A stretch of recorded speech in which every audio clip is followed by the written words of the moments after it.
Okay, welcome to Natick 101. Today's topic is the Community Services Department. If you're watching at home, you can scan the QR code to ask questions of us at the end of the session, and then people in the audience will also have the opportunity to ask questions.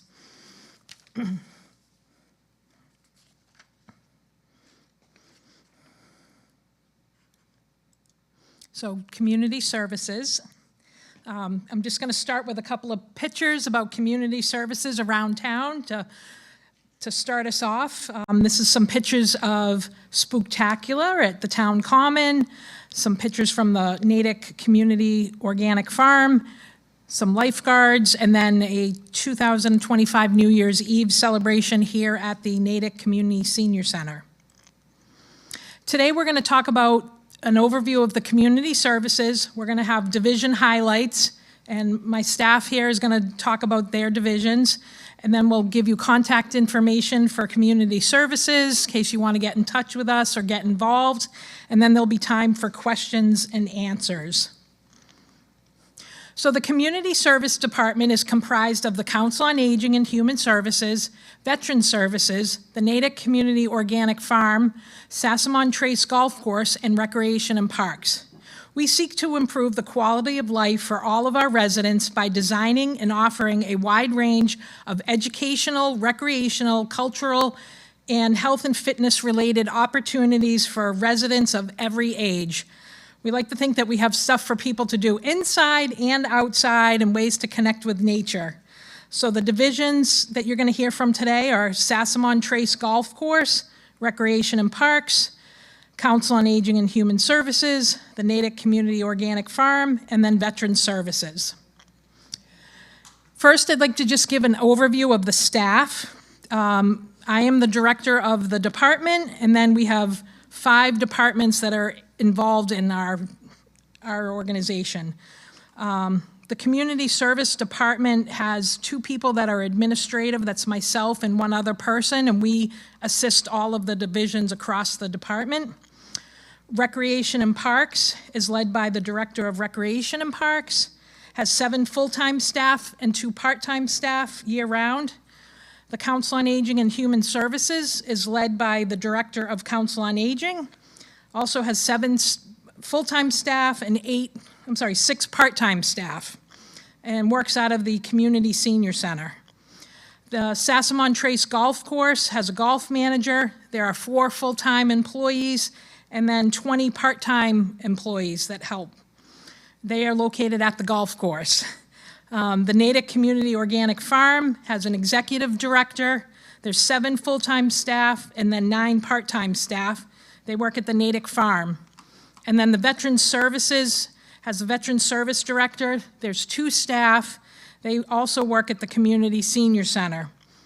What's not shown in these numbers are the number of part-time seasonal employees that assist us across the divisions. There's numerous people that help with the farm programs. There's building monitors, camp counselors, rangers, starters on the golf course, lifeguards, so there's many part-time employees. So first we're going to hear from Kurt, who will give an update about Sassamon Trace Golf Course. Hello, my name's Kurt McDowell. I'm here from Sassamon Trace Golf Course. I've been the general manager there for about 13 years now. The golf course is a 9-hole executive length golf course. It was built where the Natick landfill used to be. So 4 of the holes on the top are on the landfill, and they were designed to be wide open since we can't put trees and stuff on them. The back 5 holes, we rent the land from the Dowse Farm. We've got a 50-year lease with them, and those holes have the trees. They run along his apple orchard, and it's nice back there. The top holes, you tend to get the wind, and it seems to be the windiest place in Natick. So if you're up top, bring a jacket if it's windy. The golf course is shorter than a normal golf course, so it's executive length. It has 1 par 5, 3 par 4s, 5 par 3s. This makes it a great place to learn golf, a great place for senior golfers, great place for junior golfers, and even for your better players, it provides enough of a challenge. I've certainly had some bad days there, so.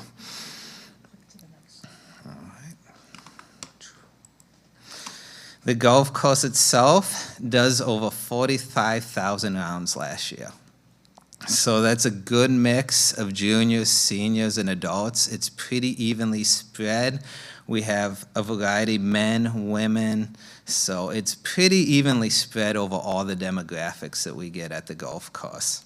We use an online tee time system to kind of help book tee times. We space out tee times 10 minutes apart, 4 players per tee time, and we're pretty much full all the time. So if you want to play, you want to book ahead, we book 7 days in advance. We offer yearly passes, 225 of them. 92 of them went to adults, 91 went to seniors, and 42 went to juniors in 2024. This is about the average that we get in most years. These passes are limited, so those who had them last year get to renew. We currently have a wait list of over 240 people that would like a pass. The reason we had to limit our passes was in 2017, we realized we were getting too busy, and if we had too many passes, it would overrun the golf course and really hurt our revenue. So we had to limit those, unfortunately, but they are being utilized to the full extent we can. The average season pass holder will play at least 40 rounds a year, meaning they usually get good value for their pass. We offer 5 recreational leagues. We offer 2 ladies' leagues on Wednesday mornings and on Thursday nights, as well as 2 men's leagues, one on Tuesday night, one on Wednesday night.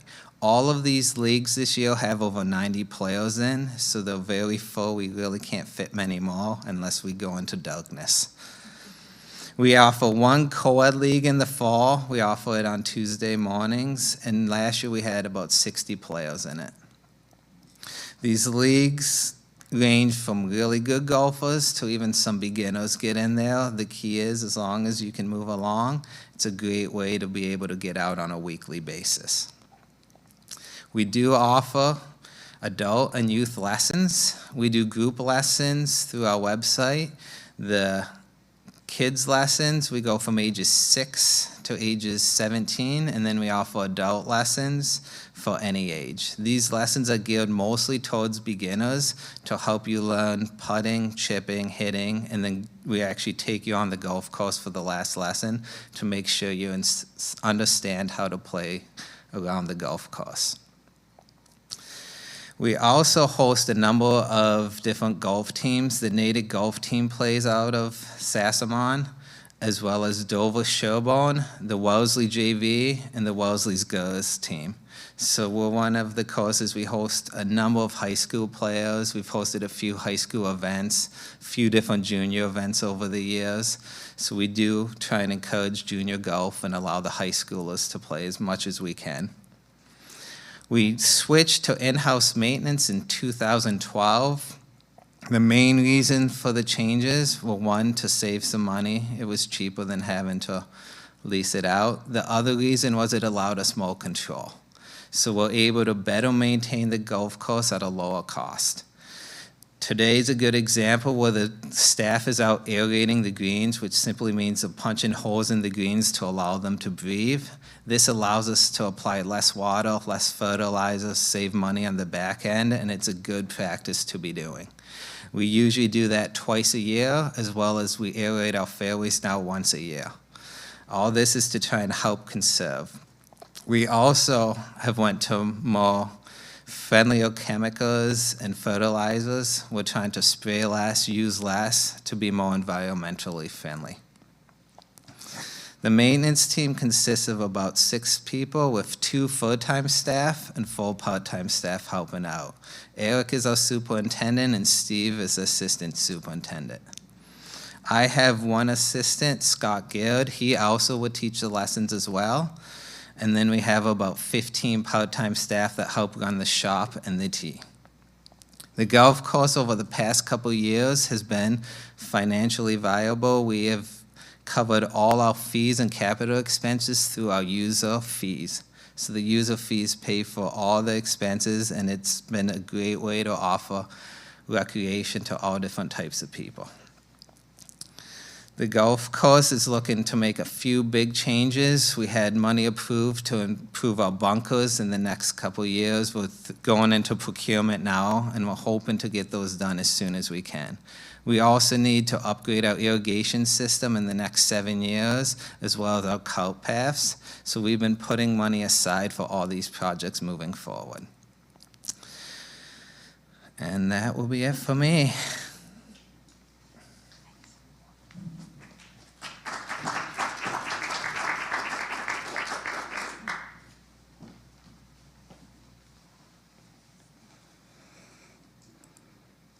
Hi, everyone. My name is Lauren Moyer, and I am the Director of Recreation and Parks. Our mission at Recreation and Parks is to serve all ages and abilities across programs, events, parks, and fields. We hope to provide a program or a service for everyone, including but not limited to arts, sports, science, theater, or just the opportunity to socialize with your peers. Whether members of the community engage actively through program participation or passively in our parks, fields, and playgrounds, we hope to provide a positive experience. Within Recreation and Parks, we have 3 main points of focus: programming, such as camps and classes, parks, fields, and playgrounds, and community engagement.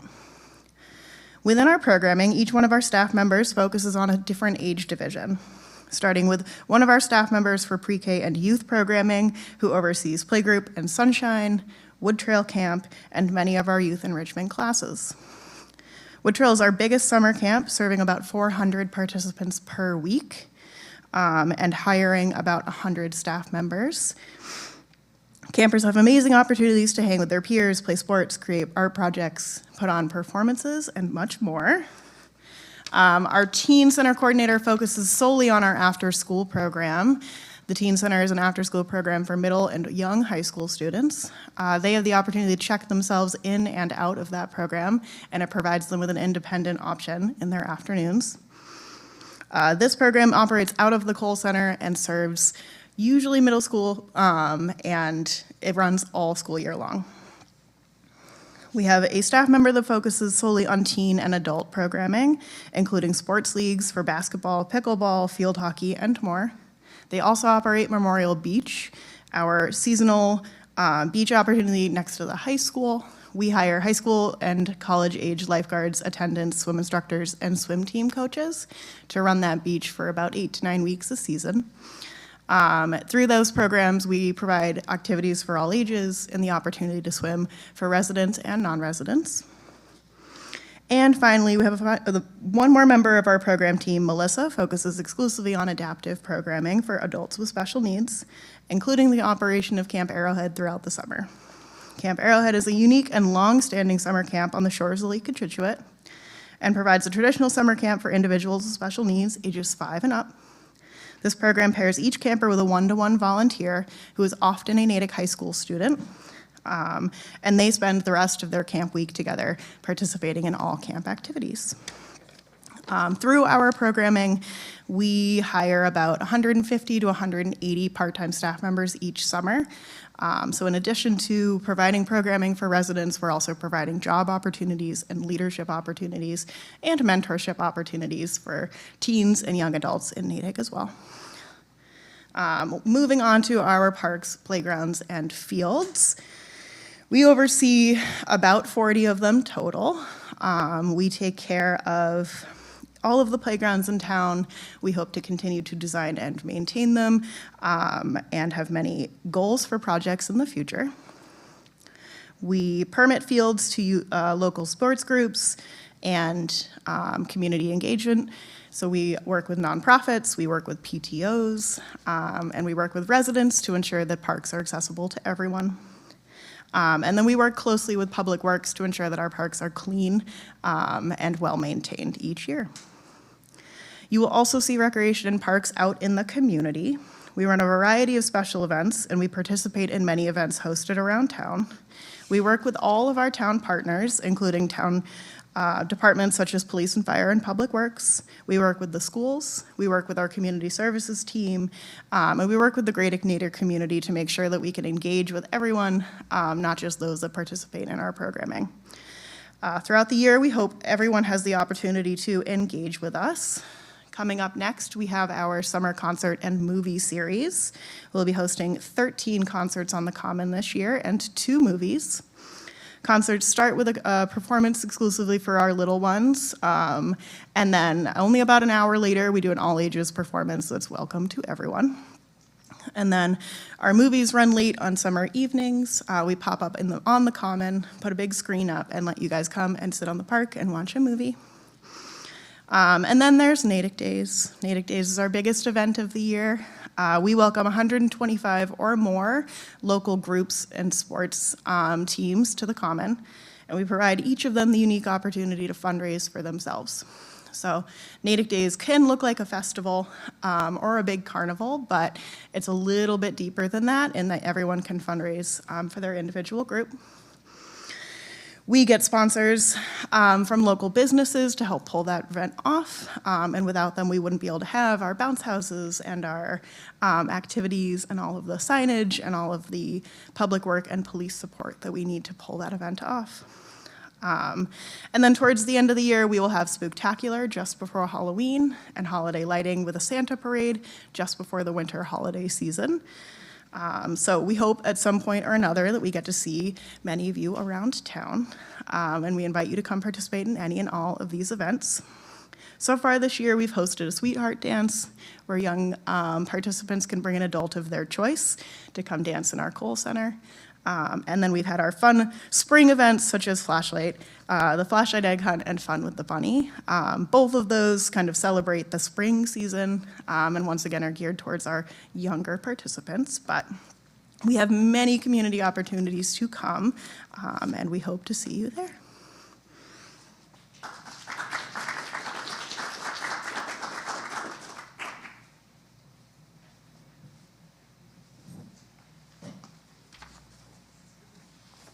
Good afternoon. I'm Donna Tarich, the Director of the Council on Aging and Human Services, and I've been in this position a little over 3.5 months.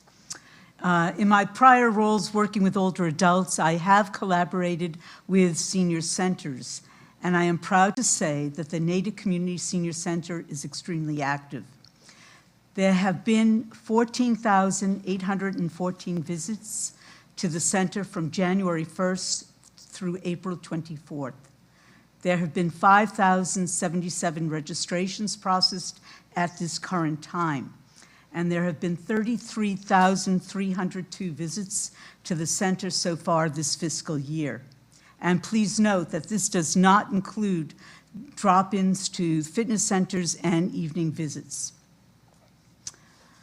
Our mission at the Council on Aging and Human Services is to design and deliver services and programs that improve the quality of life for the older adults in our community through education, support, and advocacy.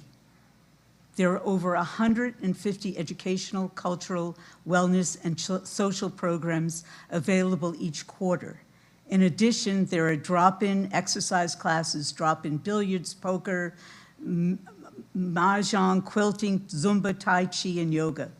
Other programs include multi-generational programs, and a highlight for socialization has been our monthly lunches.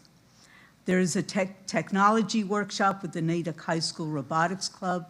Also, there are travel talks, Spanish language classes, and the basics of hand weaving. Evening and Saturday classes include painting and watercolor, dance cardio, a preparation for retirement workshop, and opera appreciation and sound healing. Upcoming highlights are the Father's Day Classic Car Celebration in June, I Am Zelda, a one-act play that was inspired by the infamous flapper wife of F. Scott Fitzgerald. There are fitness memberships for 6 months available, and our fitness center features treadmills, stationary bikes, weights, and much more. There are ample opportunities to volunteer, and older adults are connected depending upon their skills and their interests. Last year, we had 375 individuals who volunteered, and we are close to that number so far this year. The Property Tax Work-Off Program assists Natick residents who are 60 years and older or veterans of the U.S. military of any age with paying their property taxes. One must own and occupy the residence to which the taxes will be credited and does not have a gross income that exceeds certain guidelines. One is matched with either municipal departments, school departments, and receive a credit towards their property taxes.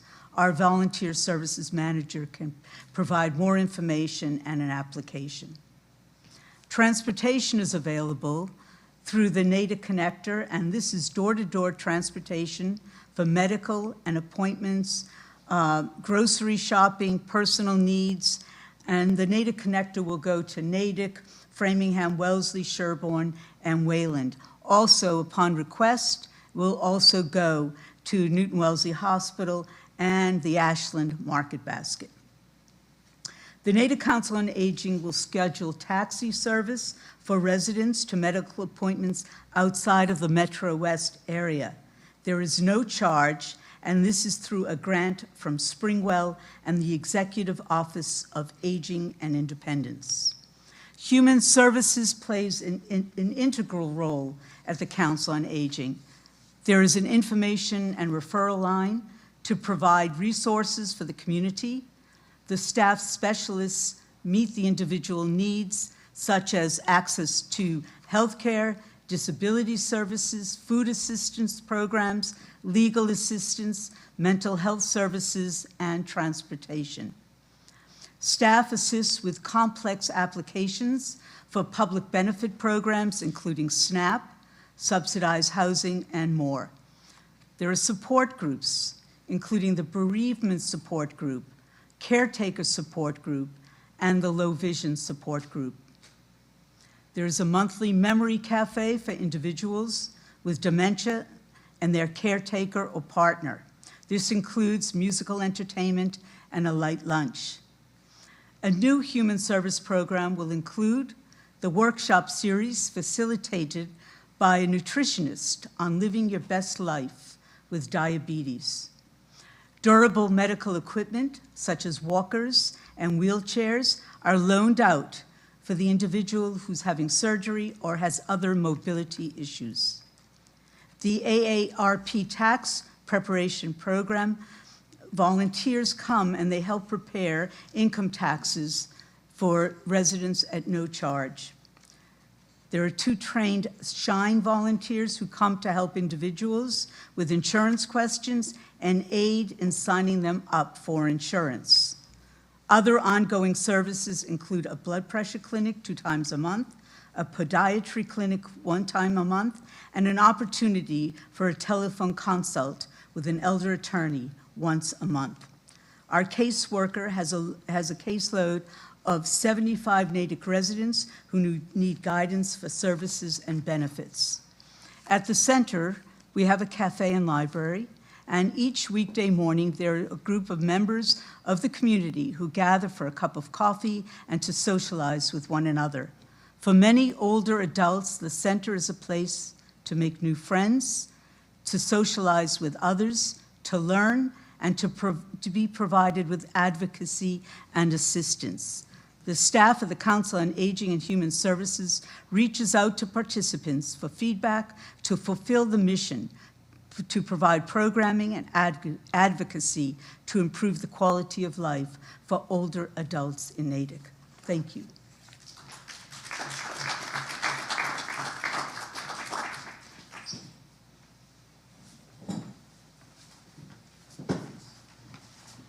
You can run the mouse first. Hi, everyone. My name is Casey. And I'm Nikki. We represent 2/3 of the Natick farm team. We had to leave somebody back to make sure that if the pigs escaped, that someone was around to handle that.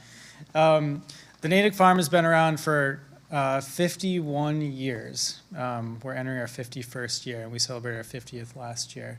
It's a really special place. George Ames had such a vision for the place when he started it 50 years ago, throwing kids in the back of a truck and bringing them down and saying, let's do some work, right? What an amazing concept. And that's kind of carried through to today. The amazing thing about being an organization that's got 50 years under your belt is you get grandparents who were working for $1 an hour back in the day, now bringing their grandkids to the farm and kind of showing them like, oh, this is what we did, this is what we do. So it's a really, really great generational place in the sense that we get older adults coming with young kids, and we can always mix everybody together.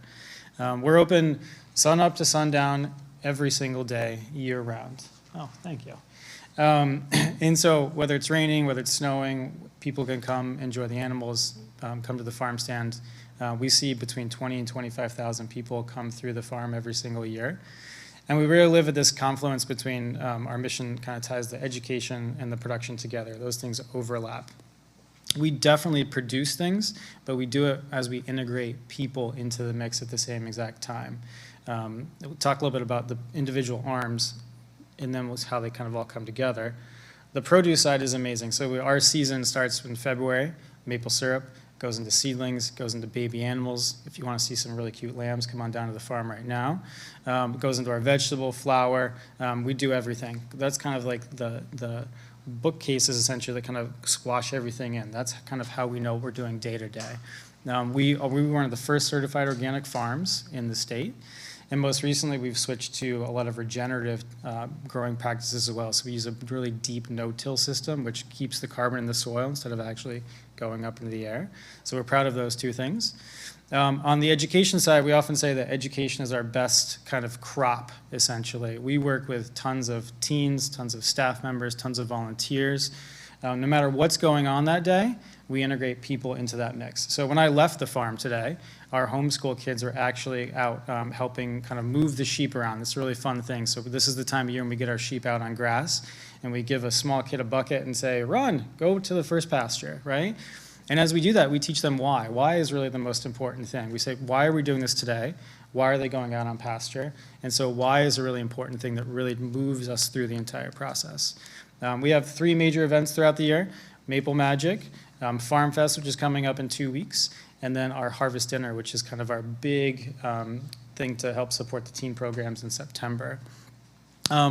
When possible, we will look for collaborative opportunities between ourselves and other parts of the town.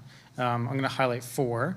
The first one is our senior CSA program, which was really great during COVID when we were growing the food. Volunteers were coming and picking up the food and then delivering it to people's houses. That was a really nice way when people didn't want to necessarily be around each other. We could deliver the food right to their doorstep, which was really nice. We offer free programming for all students K through 4 in Natick Public Schools. They come to the farm. It varies from a maple program to a rocks to soil program to our sheep shearing programs. Everyone, like the one that everyone likes to talk about until the next one came along, was goatscaping, which is a really fun project where we started at the water tower off Union Street, and we take our goats up there and they help actually mow the grass around the water tower. So it helps so the crew doesn't have to mow, and it gets our animals off our pasture so it gets some fresh grass. The new one we just started, we now have Brown, Memorial, the high school, and Kennedy. We're taking some of the food waste from some of the schools as well and giving it to our animals. So we always look for those kind of opportunities where we can kind of take our mission and kind of move it out to other organizations. Nikki's going to dive a lot deeper into the educational program piece.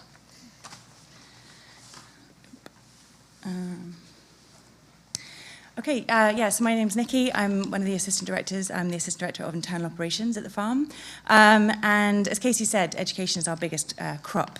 So everything that we do is about providing education to the folks that are visiting the farm. We try and incorporate that into little moments, into big moments. Could you slow down a little bit, please? Yes, of course, yeah. I'm excited about talking about the farm. Yeah, we do have time, yeah. So everything that we do at the farm is about education. So alongside being able to visit the farm for free every single day during daylight hours, we also host a number of different programs. So our programs start for children as young as 1.5 years old, and we have programs that run right through childhood into teens, and then also programs for adults as well. So I will split the programs into the school year programs that we have and also the vacation programs that we have. So during the school year, we have a number of different programs that happen throughout every single week. We have our after-school program, so that runs Monday through Thursday. The majority of the children that are part of our after-school program do come from Memorial Elementary School, who are right next door to us. But we do have children coming from elsewhere as well for that program. We also have a homeschooler program that Casey already mentioned. So that runs 3 days a week, Mondays, Tuesdays, and Thursdays. That program is really wonderful. Casey did mention it already. They're already getting involved in all the different chores. So we know that on Mondays, Tuesdays, and Thursdays, the homeschoolers can take on the chores. At the beginning of the year in September, when they come to us, they take the whole morning to do the chores. And by this time of the year, they're getting through them in an hour, which is amazing to see the learning curve that people have at the farm. We have our outdoor preschooler program. So this is called our Forest Gnome program. This is for children between 3 and 5 years old. It's a drop-off program at the farm. And again, looking at the kids that come through the Forest Gnome program, they start at 3, and from September to this time of year, they've been through so many seasons and so much learning at the farm. They're majority of the time they're spent outside, which is amazing to see them all geared up in the snow. They're out there every day, which is amazing. We also have some drop-off programs, some drop-in programs. One of them is called the Outdoor Explore and Play program. This is for children as young as 1.5 years old to 3. This is a program where you can bring, so the caregivers stay with the program, and it's integrated into various different activities around the farm. That happens once or twice a week, and that happens most of the year, a bit less frequently during the summer. Throughout the school year, we also have lots of field trips that happen. So we work with not just Natick schools, but other schools as well to offer field trips. One of the unique things and the special things that we're able to offer to Natick are the free field trips for all K through 4 grades in Natick. So we see a lot of the kids come through. As Casey said, there's a lot of people that are turning up later on, when they're adults, and they're, oh, we were here for the field trip, 20 years ago, 30 years ago. And so that's a really nice way of the kids in Natick getting integrated into the farm and everything that we do. So moving on to the vacation programs.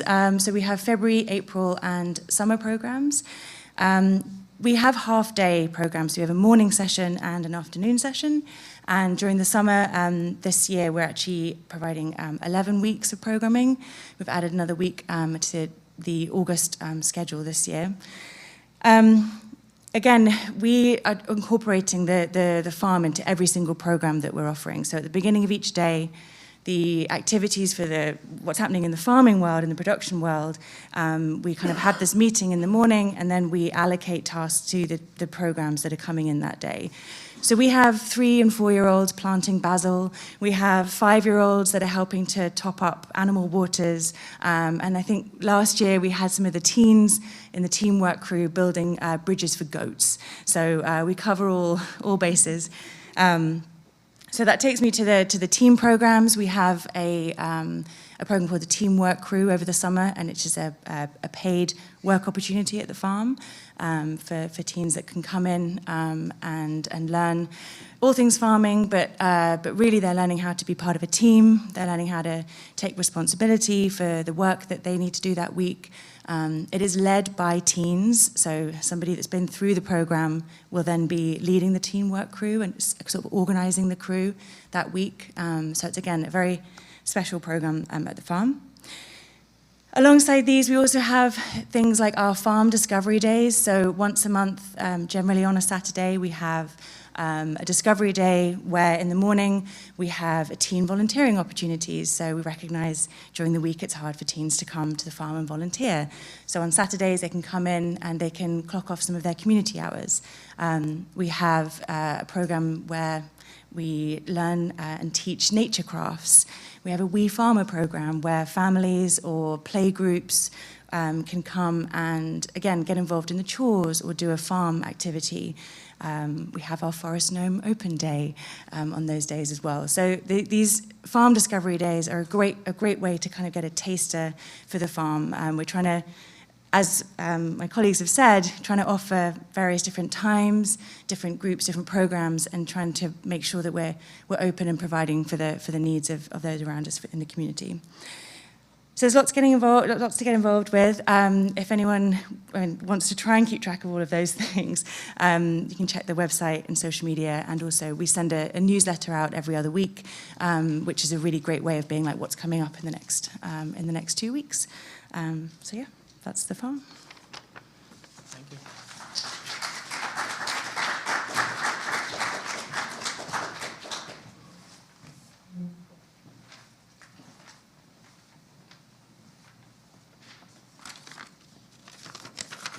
All tough acts to follow. Thank you.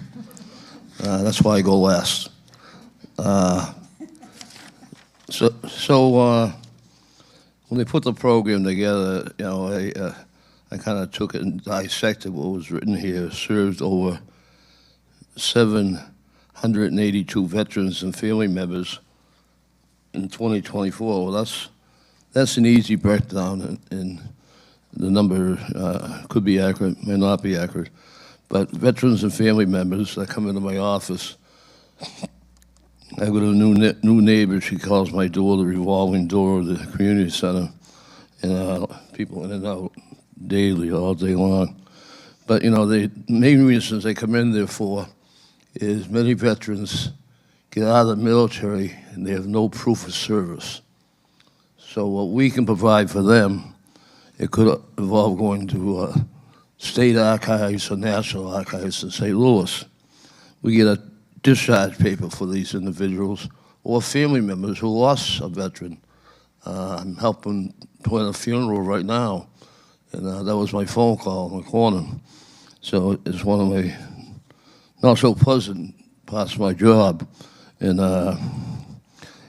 but it's good that I can help with that part of it. So we have discharge papers, number one, probably average 1 or 2 a day coming in for discharge papers. We have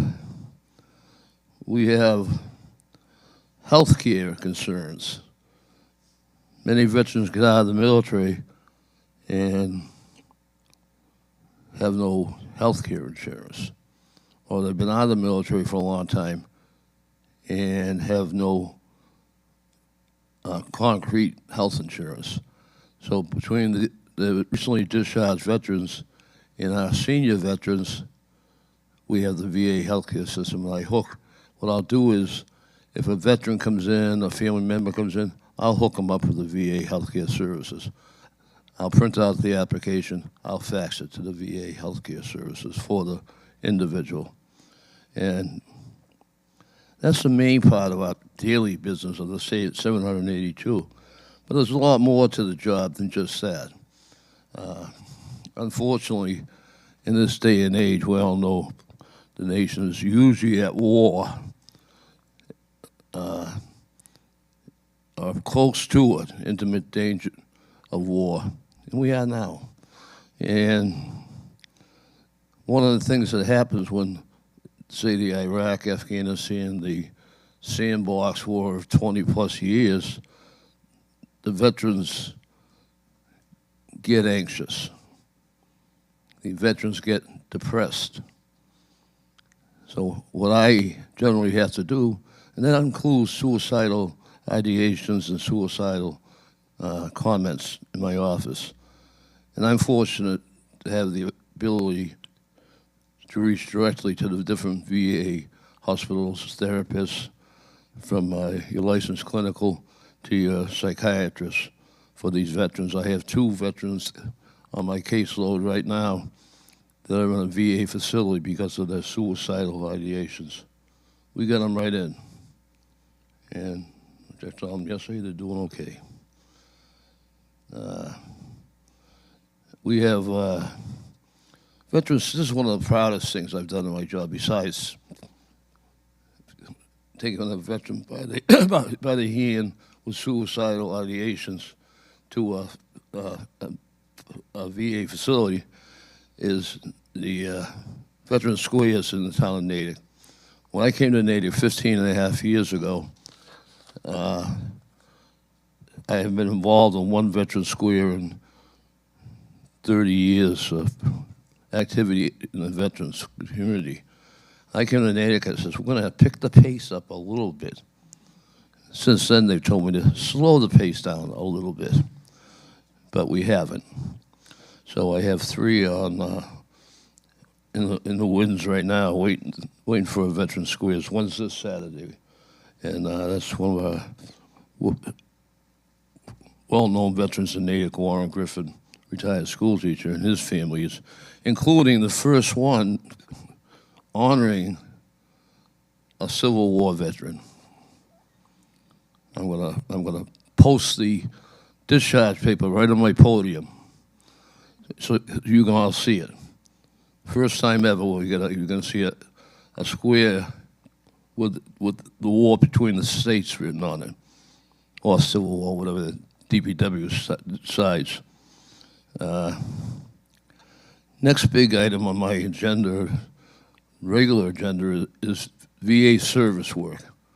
Most people in my position in the communities aren't accredited to do VA service work. I figure I brought in well over $20 million in the last 15 years for our veterans. Well over $20 million. I used to break it down every year. What a waste of time. Right? We do a lot of claims. That's it, folks. You know, millions of dollars in claims. So, yeah, I got 42 years as a national service officer, and bring some expertise to my role. Maybe not. No, it brings some expertise to my role, and I love doing that part of my job because, say, somebody comes to my office for Chapter 115 funding, which is a whole class in itself, which is aid to veteran below the poverty level, income asset based. And we help out, and me and my assistant, Rosa Hefner, help out a lot of Natick residents with the Chapter 15 benefits, which again is a whole subject in itself. And they started, just for history, they started at the end of the Civil War, when the veterans from the Civil War were coming home. That's where Chapter 115 started. They didn't have any income, they didn't have any homes, so that's where 115 started. So without getting into a history lesson, and I'm not getting a nod yet from Angela, but or the evil eye from Donna. So no, I'm not kidding. Yeah, so I love doing the services I provide here in Natick. We are above the other communities with our, accreditations and so forth. I'm not patting myself on the back because I can't reach it. But I am bragging that we have the abilities to do it between accreditations, between a great team. I don't get to the farm as much as I'd like to. Last time I got there as much as I'd like to, my daughter was 10. Yeah, she's not 10 anymore. I miss those days. So, yeah. So, yeah. Yep, Rosa. Angela just gave me a Memorial Day nod. That's my last item on the agenda, so I think that's her way of saying wrap it. So Memorial Day is a great team effort, but I want to thank the rest of the departments. Kurt's agreed to give me golf lessons for $200 an hour. Casey at the farm is going to allow me up there again. Dawn is my next door neighbor, so I bug her all day. So we got a great team here. And Memorial Day is May 26th. It's always the last Monday in May. We have a flyer that's been put out in the community. We're doing the event on Memorial Day, obviously. We're doing a form-up of a parade, if you might, behind the police and fire stations at 8:45 a.m. and kicking the parade off shortly thereafter. We're marching to the Natick Common, where we're doing service. We have a Army chaplain doing our prayers. We have a young Marine Sergeant, 23-year-old, doing the national anthem for us in full uniform. He just made sergeant. So everything's done right here in Natick. And 9 o'clock till about, I'm going to say, 20 of quarter of 10 services. Then we're going to kick off a march to the cemeteries in Natick. We're going to march to Old Dell on Pond Street. We're going to march to St. Pat's on Pond Street. About a mile and a half march, but you guys can make it. You're all younger than I am. And down to St. Pat's. Then we're going to march back down Pond Street to the Indian Burial Grounds. And Angela's hooked me up with a person who worked the magic there. So we'll have service at the Indian Burial Ground. If not, I have somebody. So it's going to be a great day. It's a day that we remember and honor the over 4,000 veterans that are buried in the cemeteries in there. And I want to publicly thank all the folks that put the flags out super early this year. Every grave in Natick, except for one cemetery, are decorated with flags. The last cemetery I have to be part of, that's Old Dell. That's a historic cemetery in Natick. And I got to be a part of that with Natick High School, some Natick High School teachers, the North Star program. So everything in Natick is great for Memorial Day. If you can make it down to the Common, come on down. We have Colonel from the Army, my guest speaker, keynote speaker. We have Army Chaplain Major Hendricks as my invocation. It's going to be a great event. But the only downside of that is you got to listen to me. Thank you.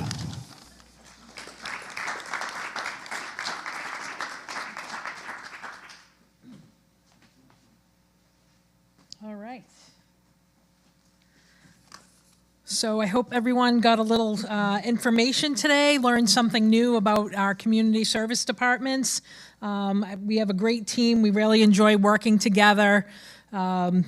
I love seeing all the different events that the town offers, and hopefully people can join us. If you want to know how to get in touch with us, we are on the town website under Community Services. You can also scan this QR code, but on the community service page, there is a link to all of the divisions. So there is the link to Parks and Rec, Veteran Services, Sassamon Trace Golf Course, Natick Community Organic Farm, and the Council on Aging. And some of the departments also are on social media, so if you're on their page, you can find which ones are on Facebook and Instagram, and also sign up for our newsletters, because there's a lot of great activities. You'll get bi-weekly updates, and you'll get to see the farm pictures. So the next thing, before we get into questions, I just wanted to let you know there is another Natick 101 session coming up after us. That's going to be on May 28th. You can find out about the Natick Public Schools, and their session's going to be 6:30 to 8 o'clock at the Natick High School. And now we will open it up to questions. Go ahead. I have 2 questions. Oh, hold on, because we're recording, I gotta make sure we have the mic. And you can even maybe sit down and pass the mic if you unhook it, so everyone, otherwise you'll Yep. be going back and forth. Okay. Hi, I have 2 questions. The first is for veterans. Are all the veterans programs income-based, or are they, it just depends on what the program is? Most of the programs are not income asset based. Okay. The only program that is Chapter 115 benefits, which are monthly checks from the Commonwealth of Mass and the town of Natick. That's the only thing I do that is income asset based. And your veterans have to reach out to you. You don't know if someone moves into town. Is that correct? No, sometimes I hear through the grapevine. The veteran that I'm burying today, I happen to know somebody else that knew somebody, and I got a call that the veteran was in hospice So I reached out to the veteran's home, and I talked to his sister and walked her through the process. Still walking her through the process. Just got the call this morning, he passed. My second question is for the golf course.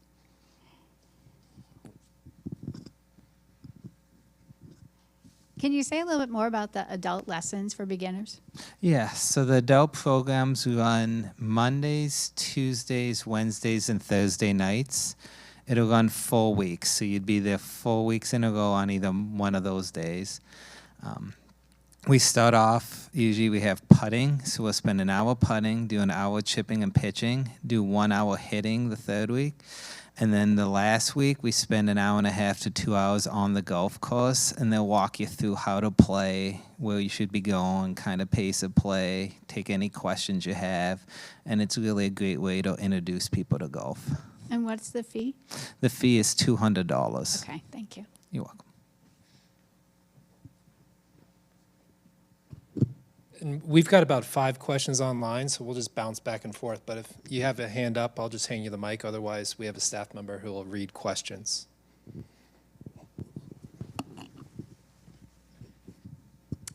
Thank you all. It was a great presentation. Pockets that I didn't know existed. My question relates to a statistic that I heard at the Serve Natick event that happened about, 3-4 weeks ago. And it was that 22% of Natick population turns over each year. I don't know if I heard correctly, but I'm curious if you have a way of identifying new incoming residents that would not know to reach out, would not know all the wealth of opportunities there are here.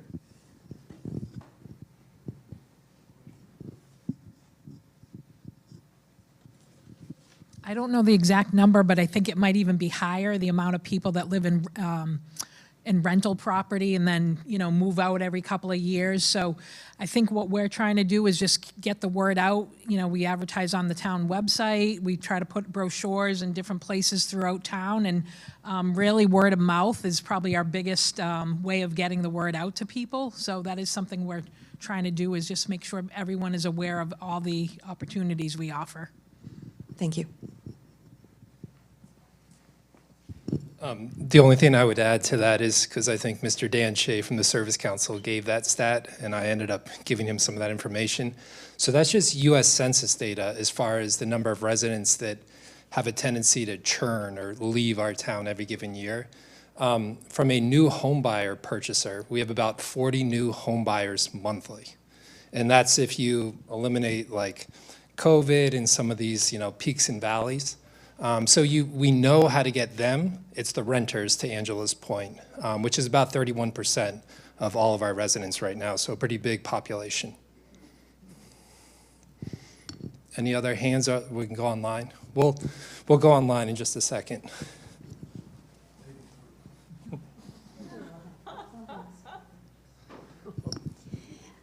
Yeah, I really enjoyed today's discussion, and honestly, after I retired 2 years ago, I'm coming to this place almost every day, and I love this place. This is a really lovely and lively community, and the parking lot is always full, and lots of wonderful activities are happening here.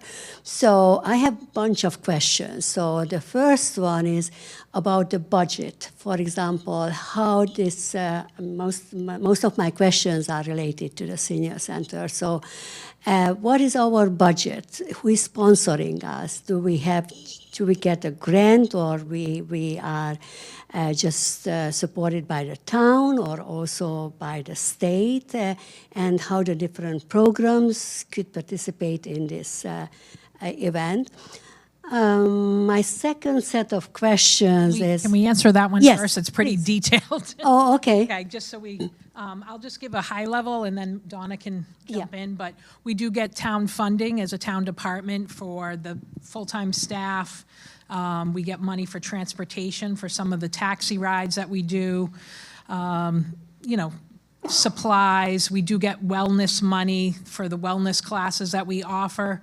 The state of Massachusetts does provide a grant to the state, to the town. It's based on, again, the census numbers. So this year we got $15 per senior over age 60. And that's the money that we use for the programs to pay for the instructors, supplies, things like that. And then we do charge a fee for some programs, and that money goes into a revolving account. And that also helps pay for supplies, ongoing maintenance for the, program supplies. Money for the fitness center goes back into the fitness center. Is everything? Yep. Great. Oh, I have a better idea how the money is coming to here. So my second set of questions is actually about the town. So do you have any statistics about aging people? So how did this, for example, the over 60 or over 65 years people number change during the years, and how this number will potentially change in the upcoming years. So my question is, because sometimes I feel this center is really full, and it's lovely, and that's great, and not just, seniors are coming here, but from other age groups also. So, and sometimes I'm just thinking well, maybe we overgrow this facility, or maybe we need a different idea, how to adjust to the new needs. I don't have the exact numbers with us on how many seniors are, and again, that would be census numbers. I know they just did another census, so we don't have this year's numbers. We are trying to, when we do registration, we limit to Natick residents now. We start with Natick residents being able to sign up first, and then non-residents can sign up after, like the next day, so that we are trying to give priority to the Natick residents that are seniors to sign up for the programs. And then because this is a community center, we do have programs that are open for all ages. A lot of the programs at night that are here are actually run by the rec department, or there might be rentals on the weekend, like youth basketball. So we do get a lot of use, and we are, aware that the population is growing, not just of the town, but of all seniors. So we are working on trying to make sure we can get something for everyone. Yeah, I mean, if I understand the question correctly in terms of the numbers, in terms of the ages, I don't have those statistics with me, but I have last year's. We compiled how many, different age groups, the exact numbers, and that we can compile, at a later point. But if you were curious about last year's numbers, I'd be more than happy if you call down and provide that to you. Okay? Sure, thank you.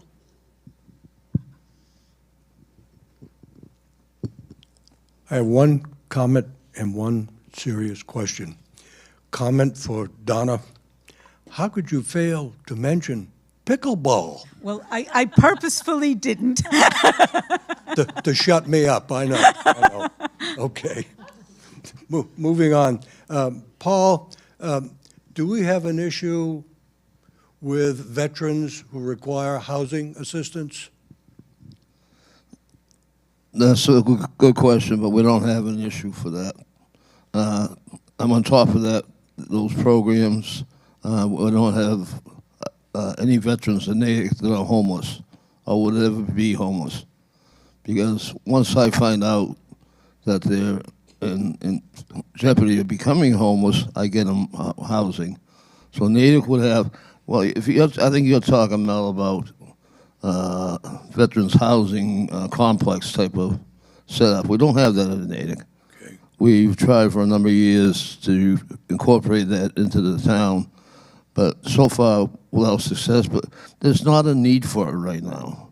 Good. Right? Good And to hear it. I hope it's always like that. There's not a need for it in Natick. We stay on top of the game. By the way, your work is greatly appreciated. Thank you. Thank you, Mel.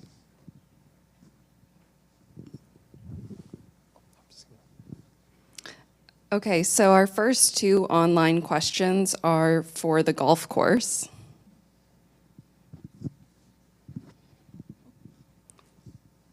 When you mentioned the age breakdown, they wanted to know what seniors were qualified as. So the golf course, we do 60 plus get a senior rate. Okay. And then or they want to know information on what's being done with the golf course to be more environmentally friendly, and can that information be added onto the website? Yes, so we've done several different things. We added some local beehives. We've went to do an aeration twice a year. We've used Douse actually helped dig kind of like a well type reservoir on his side, and we pump that water to our water, and then we use that for our water to try and conserve on water. So we're using groundwater as much as we can and rainwater to help water the course. We switched a lot of the stuff we use in terms of fertilizers and chemicals to more natural items. There's one day a year that doesn't smell great, but we're using natural stuff to help keep conditions well. Perfect, thank you. The next question on here is for Recreation and Parks. Can you talk about community service hour opportunities for high schoolers, for example, Wood Trail and Camp Arrowhead? Sure. So our Wood Trail program has community service hours for high school age students through a CIT and LIT program. It provides a discounted rate to attend camp for the same number of hours that our campers do. And it provides mentorship and leadership training opportunities. They go in and learn how to run a program, from like gathering supplies through teaching youth, through cleaning up afterwards. And then they also learn behavior management techniques and other ways to work with youth of all ages. They get the opportunity, if they participate for more than one session, to work with all ages in that camp, and that camp is 1st to 8th grade.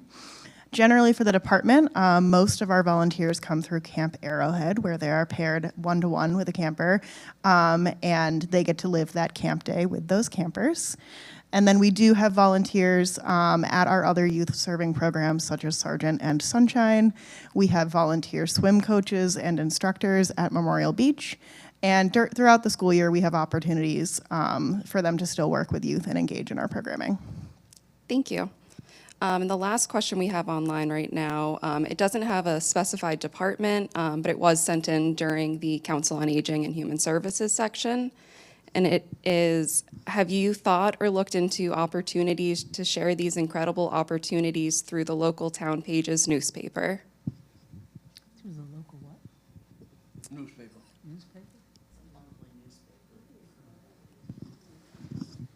I believe that we are doing some of that. We probably could be doing it more, so that's something we can definitely look at.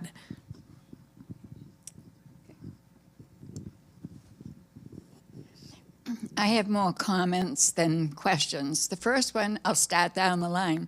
The Natick Community Farm has been wonderful through the years. It's a wonderful place, and my grandkids from New Jersey, when they would come for Grammy Camp every summer, was on the highlights to go and see the animals. And it's a wonderful thing with all the things you do through the years. The next one is for Paul. The Veteran Services certainly helped me when my husband passed away, and has helped me with some other programs for my niece, and the flags that I get every year for my husband's grave. The other one is for the Natick Senior Center. I'm here a lot, like you see me. I enjoy all the programs. And the thing is, I would love to see, kind of a question, the bus trips come back. Because those also, I enjoy doing 1 or 2 a month during good weather.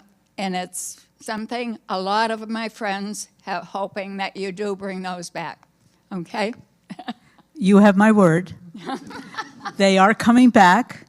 And it was really, an issue of we could only do financially a certain number of bus trips for the time period. But there will be bus trips, and we know how much everyone enjoys them. Good. So no I worries. don't have to go down on Wellesley like I'm doing. No. I'm doing We'll have one them on for Wellesley you. because I couldn't I find one promise. here.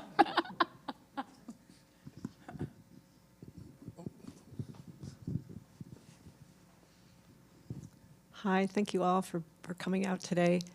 I am Cindy Bates. I live near the center, and I've been tasked by Keep Natick Beautiful, Pat Conaway, to walk around Coolidge Field on a regular basis. And I'm not really sure exactly how it all happened, but there were 3 trash barrels that were maintained by Keep Natick Beautiful, and now there's just one trash and recycling at one location. And so I've gone 3 weeks in a row, and last week I picked up, if you imagine a plastic bag full, just from walking around after just not a week. So, and since I started doing this when I first moved here, I feel like there might be a disconnect between Little League and the town in terms of making sure that, because I know they make a contract, right, with that there might be some opportunities for follow-up, and I'm just not really sure. I don't want to do this all season. I'm not really sure. I spoke to one coach. I don't know how many different people are there, but it would be great if you could just address a little bit and maybe what I could do apart from talking to you. Thank you for letting us know. And we are aware of the trash getting worse and worse. During the beginnings of our seasons, we do work with all of our youth sports groups to remind coaches that they're responsible for picking up after each one of their practices. And the town and has done greater work to kind of discuss the trash issues across all of our open spaces and parks and fields. That policy just went to the select board just a couple weeks ago. And so Public Works and Recreation and Community Services are working to try to make sure that we can stay on top of that trash pickup.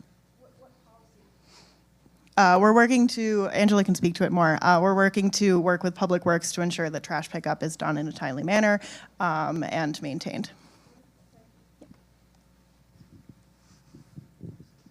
Yes, this is a question for Rec and Parks also.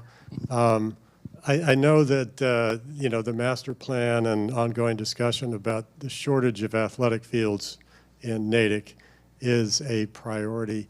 And I'm wondering, is there a plan, the season for, I guess, petitioning or going to the CPC, the Community Preservation Committee, for athletic field funding is opening next week, I think, and goes for several months. And there is in excess of, I forget, well in excess of $1 million available this year, and there will be more next year. I'm wondering, is there a plan to submit something for a field property that really isn't used as an athletic field to be converted to that at one of the many parks available? Not for this year. We do have some plans that we hope to put forth to our CPC funding this year, but none right now that include transforming a different open space to an athletic field. Great. Well, I hope you get to that soon. Thank you.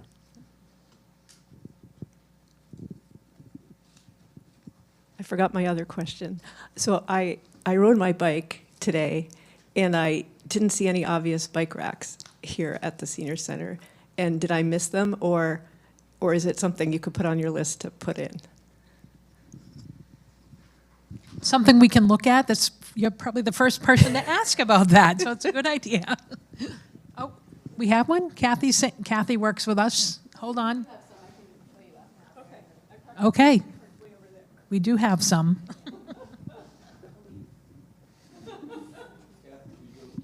Paul's saying we do. Any other questions?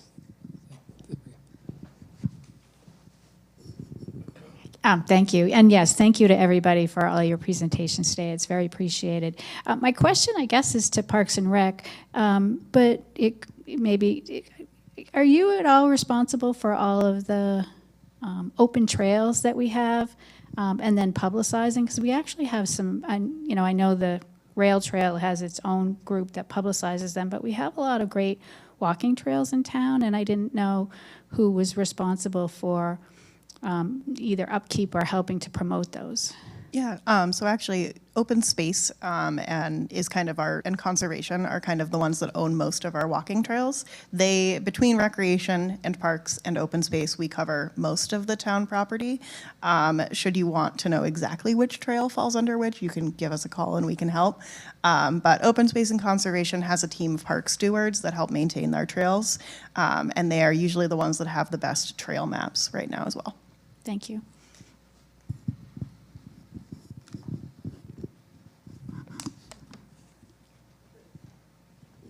I attend the Trails Committee meetings, and I'm a steward for one of the trails. So if you're interested in becoming a steward or helping the steward for a particular trail, that's an opportunity as well. I think they meet first Monday of the month. Hi there, I'm Judy Dixon. I'm the housing advocate from Family Promise Metro West, and thank you all for being here. I'm also a parent who has raised 2 adults in our town who have participated, between myself, my husband, and my kids have participated in virtually every aspect of the richness that is our community. So thank you for your work. My question was for the Council on Aging and Human Services.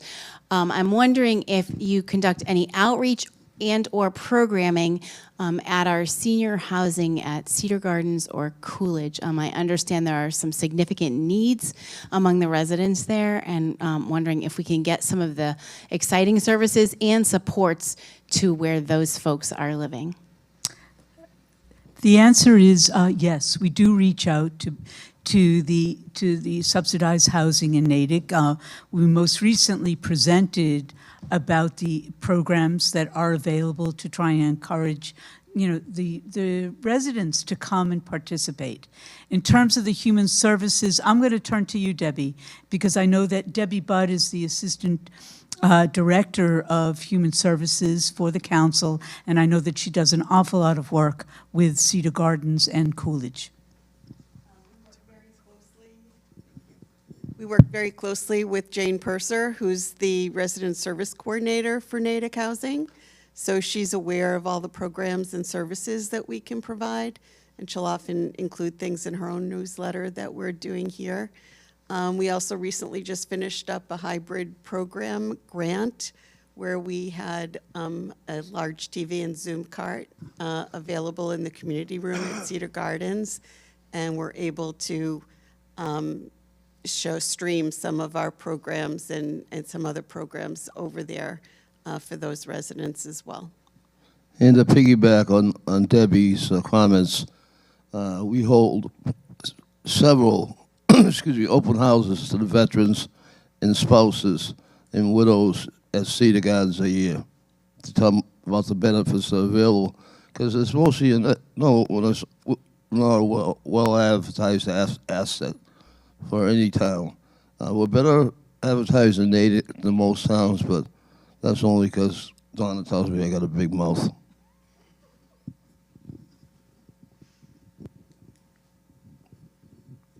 Any other questions in the room? We're coming up, but we can wrap it up maybe, Angela?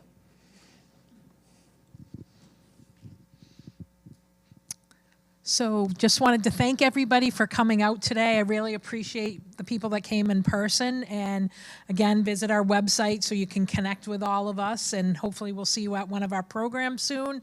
And we do have some snacks if you want on your way out, and a couple of newsletters. So thank you.